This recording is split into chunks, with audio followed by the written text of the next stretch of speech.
Triangle में आप सभी का स्वागत है। मैं हूं आपके साथ नीतू शर्मा। सबसे पहले नजर डालेंगे सुर्खियों पर। मध्य प्रदेश में यात्रियों से भरी बस गिरी नहर में 42 से अधिक लोगों की मौत। मुख्यमंत्री अशोक गहलोत ने जताया दुख। गहलोत सरकार का अहम फैसला, दिव्यांग बालिकाओं की पुरस्कार राशि 2000 से बढ़ाकर की 5000 रुपए। पीसीसी चीफ गोविंद सिंह डोटासरा ने केंद्र सरकार पर बोला हमला, कहा बजट सत्र के बाद होगी राजनीतिक नियुक्तियां। और राज्यसभा सांसद किरोड़ी लाल मीणा का बड़ा बयान, कहा पूर्व मुख्यमंत्री वसुंधरा राजे को साइडलाइन करना गलत और भ्रामक। मध्य प्रदेश के सीधी में एक बड़ा सड़क हादसा हो गया है। सीधी के रामपुर नैकिन थाना इलाके में 54 यात्रियों से भरी बस नहर में जा गिरी। अब तक 40 से अधिक शव निकाले जा चुके हैं। इस दर्दनाक हादसे के बाद 7 लोगों को बचाया गया, जबकि ड्राइवर तैरकर बच निकला।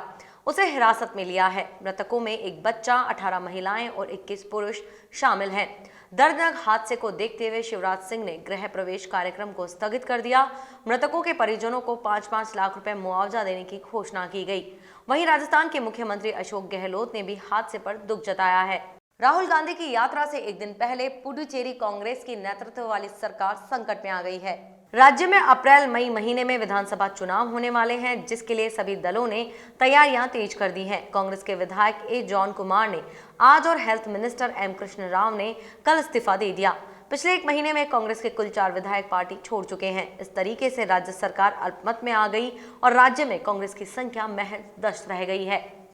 हरियाणा के पूर्व मुख्यमंत्री भूपेंद्र सिंह हुड्डा के लिए मुश्किलें बढ़ गई हैं। पंचकुला में 14 औद्योगिक प्लॉट अपने करीबियों को गलत तरीके से आवंटन करने के मामले में ईडी ने चार्जशीट दाखिल की है। इस चार्जशीट में भूपेंद्र सिंह हुड्डा समेत 22 लोगों के नाम हैं। इनमें वो 14 लोग भी शामिल हैं जिनको ये प्लॉट दिए गए थे। ईडी ने इस मामले की जांच हरियाणा सरकार की विजिलेंस ब्यूरो की दर्ज एफआईआर के आधार पर शुरू की थी। विजिलेंस ब्यूरो ने साल 2015 में बीजेपी सरकार के आते ही मामला दर्ज किया था और जांच के बाद इस मामले को सीबीआई को सौंप दिया था। भाजपा ने कांग्रेस नेता राहुल गांधी पर निशाना साधते हुए उन्हें प्रवासी नेता बताया है। पार्टी का कहना है कि एक समय अपने परिवार के गढ़ अमेठी के लोगों द्वारा खारिज किए जाने के बाद केरल में पनाह ली है। भाजपा के वरिष्ठ नेता और केंद्रीय मंत्री प्रहलाद जोशी ने सबरीमाला में महिलाओं के प्रवेश के मुद्दे पर गांधी पर निशाना साधते हुए दावा किया है कि मामले में कांग्रेस के राष्ट्रीय और प्रदेश नेतृत्व ने अलग अलग रुख अपनाया है। केरल के लिए पार्टी के चुनाव प्रभारी जोशी ने लोकसभा में राज्य की वायनाड सीट का प्रतिनिधित्व करने वाले गांधी से मुद्दे पर अपना रुख स्पष्ट करने को कहा है। केंद्र ने सुप्रीम कोर्ट से कहा है कि वह नेटफ्लिक्स और अमेजन प्राइम जैसे ओटीटी मंचों को विनियमित करने के लिए कुछ कदम उठाने पर विचार कर रहा है। प्रधान न्यायाधीश एस.ए. बोबड़े, न्यायमूर्ति एस.एस. बोपन्ना और न्यायमूर्ति वी. रामा सुब्रमण्यम की पीठ ने केंद्र से एक स्वायत्त निकाय द्वारा ओटीटी के विनियमन के अनुरोध वाली याचिका पर 6 सप्ताह के भीतर जवाब दाखिल करने को कहा है। इससे पहले अतिरिक्त सॉलिसिटर जनरल संजय जैन ने कहा था कि केंद्र ओटीटी मंचों को विनियमित करने के लिए कुछ कदम उठाने को लेकर विचार कर रहा है। सीजेआई ने जैन से यह जानना चाहा कि सरकार के ये कदम क्या होंगे और उनसे 6 सप्ताह में याचिका पर जवाब दायर करने को कहा। वसंत पंचमी के दिन बद्रीनाथ धाम के कपाट खुलने की तिथि घोषित कर दी गई। भगवान बद्री विशाल के कपाट श्रद्धालुओं के लिए 18 मई को खोल दिए जाएंगे। गाड़ू घड़ा यात्रा 29 अप्रैल को सुनिश्चित की गई है। टिहरी नरेश और महारानी की मौजूदगी में नरेंद्र नगर राज दरबार में श्री बद्रीनाथ धाम के कपाट खुलने और महाअभिषेक के लिए तिलों का तेल निकालने की तिथि घोषित की गई। वसंत पंचमी के अबूझ मुहूर्त को देखते हुए ही प्राचीन काल से भू वैकुंठ यानी श्री बद्रीनाथ धाम के कपाट खोलने की तिथि का निर्धारण की परंपरा आज भी कायम है। मुख्यमंत्री अशोक गहलोत ने बेटियों के लिए बड़ा फैसला किया है। बधिर, नेत्रहीन, शारीरिक अक्षम बालिकाओं के लिए ये कदम उठाया है। राज्य सरकार ने पुरस्कार राशि 2000 से बढ़ाकर 5000 रुपए कर दी है। अब कक्षा 9 से 12वीं तक की बालिकाओं को भी पुरस्कार मिलेगा। पहले केवल 8वीं कक्षा तक पढ़ने वाली बालिकाओं को ही राशि दी जाती थी। इसके अलावा सरकार ने इंदिरा गांधी प्रियदर्शनी योजना का दायरा भी बढ़ा दिया है। अब व्यावसायिक शिक्षा की छात्राओं को भी पुरस्कार दिए जाएंगे। शिक्षा मंत्री गोविंद सिंह डोटासरा ने राज्य स्तरीय गार्गी पुरस्कार समारोह के दौरान यह घोषणा की। प्रियंका गांधी के नजदीकी कांग्रेस नेता आचार्य प्रमोद कृष्णम ने सचिन पायलट का मुद्दा उठाकर विवाद को हवा दी है। आचार्य प्रमोद कृष्णम ने पायलट को मुख्यमंत्री बनने का आशीर्वाद दिया था और उनकी बेइज्जती का मुद्दा उठाया था। कृष्णम ने कहा कि किसान महापंचायत के मंच पर पायलट को जानबूझकर बेइज्जत किया गया। यह अफसोस की बात है कि मुख्यमंत्री के सामने पायलट को अपमानित किया गया। मुख्यमंत्री गहलोत दिल बड़ा करें, उन्हें राजनीतिक विद्वेष की भावना से काम नहीं करना चाहिए। वे वसुंधरा राजे से लड़ें, पायलट से लड़ाई छोड़ दें। प्रदेश कांग्रेस के अध्यक्ष गोविंद सिंह डोटासरा ने एक बार फिर भाजपा और केंद्र की मोदी सरकार पर हमला बोला है। डोटासरा ने कहा कि प्रदेश भाजपा अंतर्कलह से जूझ रही है। प्रदेश कांग्रेस मुख्यालय में परसराम मदेरणा की पुण्यतिथि के मौके पर मीडिया से बातचीत करते हुए पीसीसी चीफ ने प्रदेश भाजपा पर तंज कसा। वहीं पीसीसी चीफ ने मीडिया से बातचीत में साफ स्पष्ट कर दिया कि राजनीतिक नियुक्तियां अब बजट सत्र के बाद होंगी। इसके लिए कार्यकर्ताओं को अभी और इंतजार करना पड़ेगा। हालांकि प्रदेश कांग्रेस के प्रभारी अजय माकन ने 15 फरवरी तक जिला स्तरीय राजनीतिक नियुक्तियों की सूची तैयार करने के आदेश दिए थे, लेकिन अब प्रदेश कांग्रेस के अध्यक्ष ने साफ कर दिया है कि जिला स्तरीय नियुक्तियां बजट सत्र समाप्त होने के बाद ही की जाएंगी। भाजपा में चल रही अंतर्कलह के बीच राज्यसभा सांसद किरोड़ी लाल मीणा ने वसुंधरा राजे के समर्थन में बड़ा बयान दिया है। भाजपा में चल रही गुटबाजी और पूर्व मुख्यमंत्री को साइडलाइन करने की चर्चाओं को विराम लगाते हुए किरोड़ी ने कहा, यह सब गलत और भ्रामक है। वसुंधरा राजे को साइडलाइन करने का कोई प्रश्न ही नहीं उठता और नए वे पार्टी से अलग होने की सोच रही हैं। Jaipur pink city press club में एक राजस्थानी गीत की लॉन्चिंग समारोह में शरीक होने के बाद मीडिया से बात करते हुए किरोड़ी ने कहा कि जो खबरें वसुंधरा राजे के लिए मीडिया में आ रही हैं वह दुर्भाग्यपूर्ण है। वे 2 बार प्रदेश के मुख्यमंत्री और पार्टी की प्रदेशाध्यक्ष रही हैं। ऐसे में राजे को साइडलाइन करने का कोई सवाल ही नहीं उठता। केंद्रीय मंत्री अर्जुन राम मेघवाल ने राजस्थान सरकार पर निशाना साधा है। सवाल उठाते हुए उन्होंने कहा है कि यह सरकार झूठ बोलकर सत्ता में आई है। पहले किसानों की कर्ज माफी का वादा किया था, किसानों का कर्ज माफ नहीं हुआ और बेरोजगारी इतनी बढ़ गई है कि बेरोजगार सड़क पर उतर के विरोध प्रदर्शन कर रहे हैं।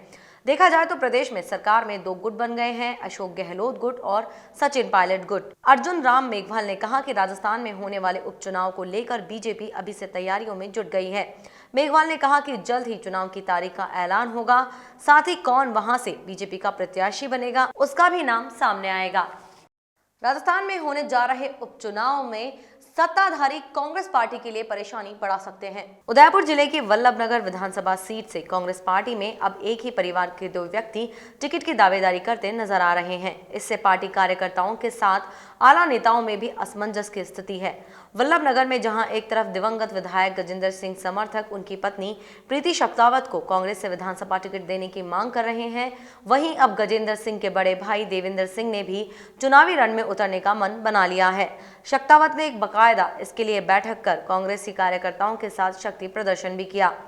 केंद्रीय मंत्री गजेंद्र सिंह अजमेर में पत्रकारों से रूबरू हुए। उन्होंने बजट और उपचुनाव को लेकर चर्चा की। केंद्रीय मंत्री गजेंद्र सिंह शेखावत पत्रकारों से हुए रूबरू। भाजपा में गुटबाजी के सवाल पर दिए जवाब। कहा, यह सभी आरोप निराधार हैं। किसान आंदोलन में राजनीतिक हित साधे जा रहे। वित्त मंत्री ने आत्मनिर्भर वाला बजट पेश किया। 50,000 करोड़ का बजट जल जीवन मिशन को दिया। लोकसभा स्पीकर ओम बिरला 5 दिन के कोटा प्रवास पर है। इस दौरान उन्होंने अपने निवास पर जन सुनवाई की।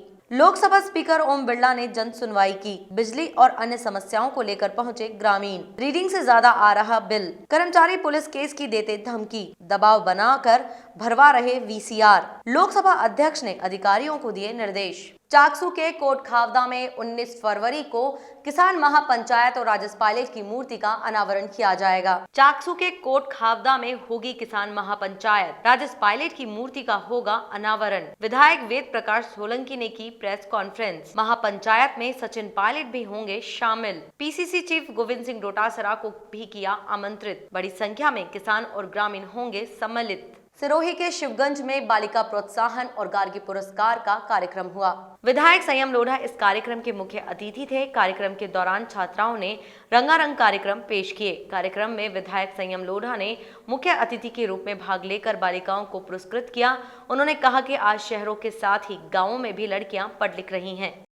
एनर्जी सेक्टर में देश की उभरती कंपनी एडवॉन ने जयपुर में प्रदेश के पहले शोरूम का उद्घाटन किया। एडवॉन सोलर पैनल और बैटरीज की डीलिंग करती है। 14 जनवरी को इस ब्रांड को लॉन्च किया था।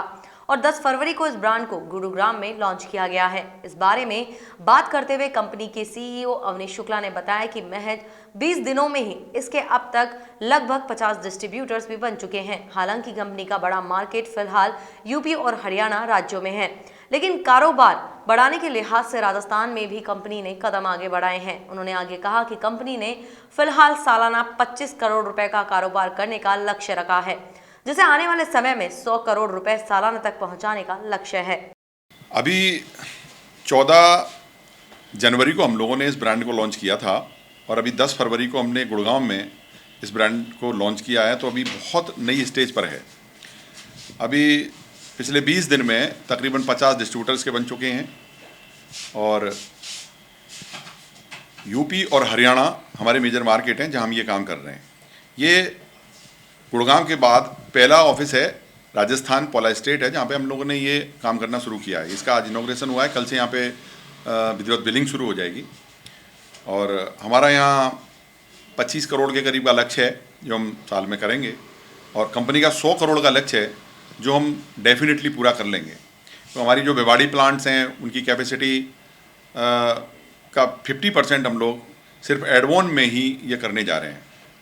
हमारे पास पैनल के प्लांट हैं, हमारे पास बैटरीज़ के प्लांट हैं और आने वाले समय में कोई बहुत ज़्यादा चुनौती इसलिए नहीं रहेगी क्योंकि लोगों में विश्वास बनता जा रहा है कि जिनके पास फैक्ट्रियाँ नहीं हैं उनकी बैटरियाँ आगे बिक नहीं पाएंगी, क्योंकि बैटरी में कई सारे लोग सर्विसेज नहीं दे पाते हैं, कई रिप्लेसमेंट नहीं दे पाते हैं, कंपनियां भग जाती हैं, कर जाती हैं। तो इन सब चीज़ों से लोगों में विश्वास जो बन रहा है, हमारा विश्वास है कि हम लोगों में ये भरोसा पैदा करें कि हम उनके साथ कदम से कदम मिला के हर परिस्थिति में खड़े रहेंगे। इसीलिए हमने अपना जो पंचलाइन बनाया है वो भरोसा भारत का, एडवान योर एनर्जी पार्टनर, इसी को आधार बना के हम आगे बढ़ रहे हैं। इस बुलेटिन में ये थी अभी तक की अहम खबरें। देखते रहिए द एंगल। नमस्कार।